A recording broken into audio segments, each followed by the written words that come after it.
Hey, my friends. I just wanted to come and share something with you because it's been brought up to me multiple times today by different people.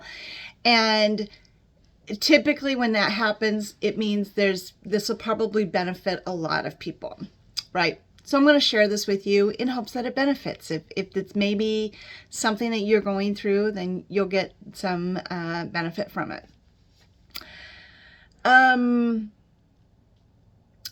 Back in 2008, 2007, 2008, something like that.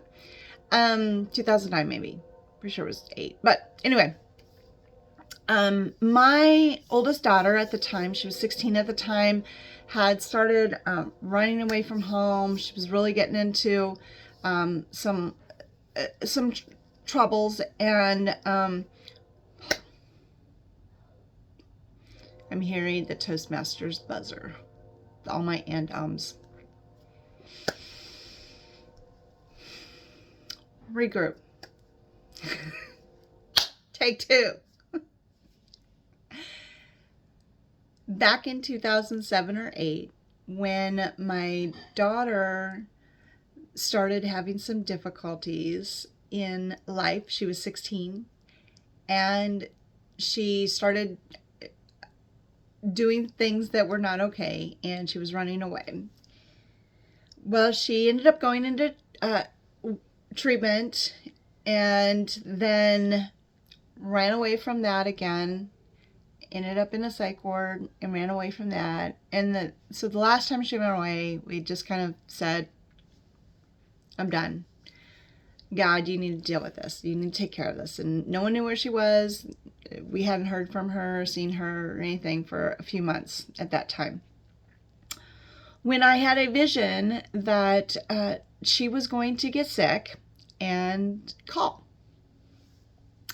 Within a week, I heard from her. She was at a local Walmart and she was sick. She needed help. She needed to go to the doctor because she was super sick. She ended up having pretty severe mono. And she ended up trusting us to the point where she would let me come and pick her up at Walmart and then bring her home. And she would be at our house for a few hours. I would feed her, give her juice, give her vitamins, do whatever I could to help her get better. And that opened the doors to our relationship again. She started to trust that I wasn't going to chase her down and lock her down again. Because I was just like, well, you've made your decisions and you're old enough to make these decisions. So I guess I'm not going to fight you anymore. So after she got sick and then we started building our relationship again, I had a vision that she got pregnant. And a few weeks later, on Mother's Day weekend, actually, she told me she was pregnant. The beautiful thing for me is that I got that advanced knowledge, so I already knew it was happening. I knew she's gotten pregnant, and I was prepared for it and accepted it and helped her to just, again, lean into that trust that she was expecting me to get really mad. Like, what was the point of getting mad? Abby, you're already pregnant. There's nothing I can do about that. Let's just have a great time with this now. And then I had another vision, and that was that she was going to attempt suicide. Now, I had attempted suicide when I was 27, so that was 1997, and I had already had 2 visions come true, and so knew this third vision was going to happen. And it really freaked me out. It really upset me. So I remember calling a friend and asking, what am I supposed to do about this? I've had these 2 visions. They've come to pass. And now I've got this third vision that she's going to attempt suicide. Well, the answer that was given to me at the time was just pray that her life won't be taken. That Satan can't take her life. Just pray that Satan can't take her life. That whatever she goes through, She cannot die. So that's what I did. I felt really confident in that, and I stood in that, and I knew that it had passed. I felt like that threat passed. In hindsight, because that's all we know, I never would have done that. Don't get me wrong, my friends. Like, I wouldn't have prayed. Let me finish the story.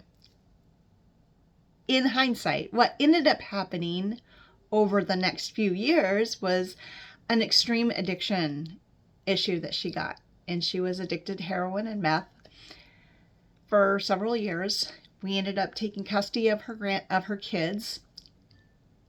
And she lived on the streets of Minneapolis for about 3 years. She's golden now. She's doing amazing. So proud of her, because those are 2 drugs that are really, really, really difficult to get over. I don't think she'll ever go back to it. I have no thoughts whatsoever that she'll ever use again, because I just know she won't. It's complete. She's a different person. But she's remarked that she went through this long, slow, steady path of trying to kill herself. And that's when it dawned on me. Because I have a friend now going through something very similar with her daughter, and it's excruciating to see your kids make astronomically hard mistakes and them push you away. And what do? And it dawned on me right then. You have options.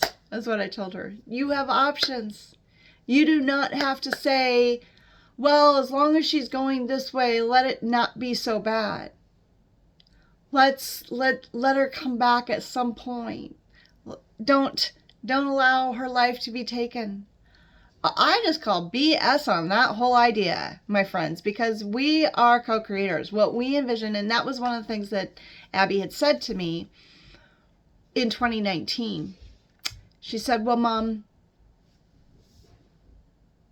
I had to live out your story. You had this story for me. And this was your story that I had to do. And I thought, oh my goodness, you're so right. That was my story. I was creating this nightmare of a freaking story for her. Like, I prayed that she wouldn't be able to kill herself, that it would not be finalized.